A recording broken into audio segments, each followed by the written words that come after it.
Hey folks, this is Soul with a guide to normal mode Underpin, the big boss of Delves in Season 2.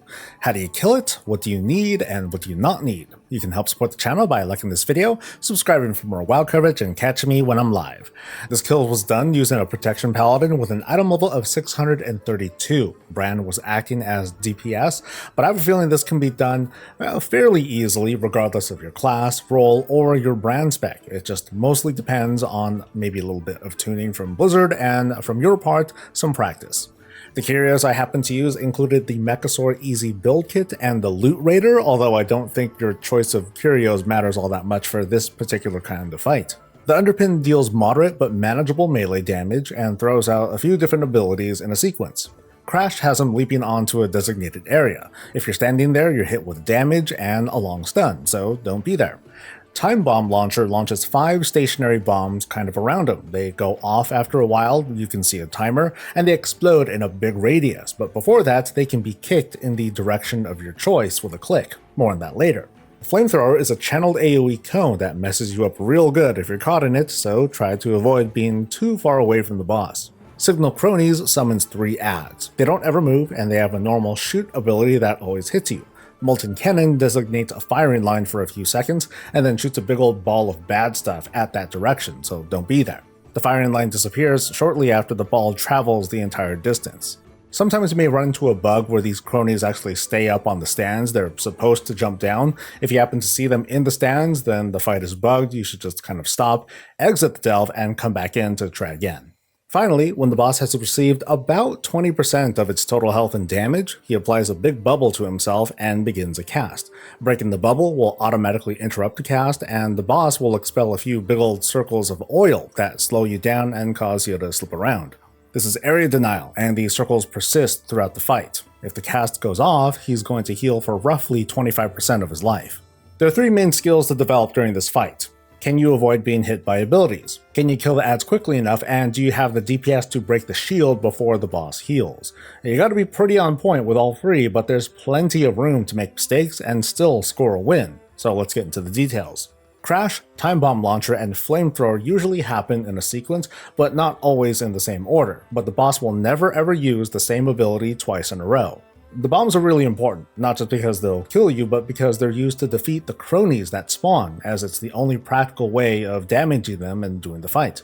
Cronies do not despawn, and they'll continue to alternate between Molten Cannon and Shoot, meaning if you just left them alone, you're going to be in a bullet hell of trying to avoid lines, and you'll take more damage from their guaranteed attacks, all while avoiding the boss damage and trying to deplete his shield. So again, cronies are the #1 priority to defeat the boss. In this kill, I actually let the boss get a few heals off, and I still managed to kill him, so if you screw up, it's not the end of the world, but you did add a few minutes to the fight. The fight is easier to learn by doing, but I'll do my best to explain how to handle the encounter. When possible, you want to try and position the boss towards a side of the room to kind of bait him into spawning cronies all around the same spot, preferably close to him, although that's not guaranteed. They don't have to be super clumped up, but if they're mostly standing next to each other like this, then hey, you did great. What you need to do now is kick the bombs right at the adds.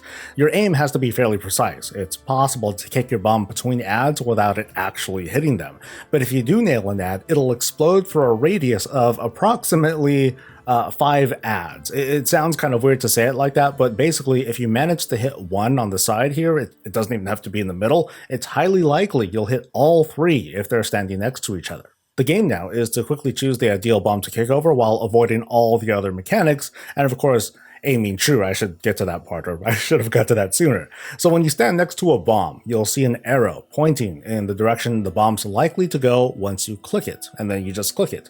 It's pretty accurate, but there might be a flub with lag, so it might be kind of sketchy to kick the bomb while moving sideways. Making use of the interact key is very, very useful here. I suggest turning it on and mapping it to an easy key to press. Throughout the fight, multiple sets of bombs will overlap and they're followed by add spawns. It can get kind of hectic here because while you can utilize the set of bombs that were already present to destroy those adds, it's also likely those bombs are about to go off and you'll need to quickly kick them away to avoid taking near fatal damage. Meanwhile, there are other bombs that you can kick that have plenty of time before they explode. When the boss calls adds, you have just a few short moments to see where they're going to land, and for the most part, you can stop damaging the boss and just go straight towards taking care of the bombs. The last thing you want is for the boss to pause and do his shield phase, and now you have to take care of that, and the cronies are going to make your life hell while you do it. There's more than likely going to be a couple times where you're cutting it really close and Brann pushes the boss over the edge, and oh no, now you got to take care of that shield. Bomb handling is probably the most crucial bit in the fight. I found it to be a pretty good idea to only use one set of bombs for killing adds whenever possible. Now that means moving the boss far away from the old bombs, that way you spawn adds far away from them, and shortly after he spawns new bombs that you'll have an easier time getting to.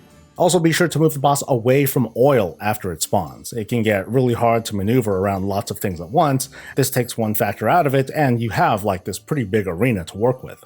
The phases will continue until the boss is down. Again, your best weapon is practice, because the mechanical parts of the fight have nothing to do with your item level really, it's just, it's just execution. However, breaking the bubble does involve your throughput, so if you're having trouble breaking through, that's the game telling you to, come back with a bit more gear. That should cover just about everything, and this fight seems a bit more simple than Zekvir, as it doesn't seem to require the same level of class knowledge, just movement and burst execution. As for hard mode Underpin, I haven't seen a lot of the fight, but there are 5 cronies to deal with now, and I think bombs go off faster. Also, the shield is a lot bigger along with his health, and I can't down it at my item level. I think highly skilled DPS can probably take him out now though, but for now, that's the normal guide, and I'll have hard mode covered once I kill it. Please like the video if it was helpful, subscribe for more WoW coverage, please feel free to ask questions, catch me live, and I'll catch you later. Stay safe, stay healthy, and stay breezy.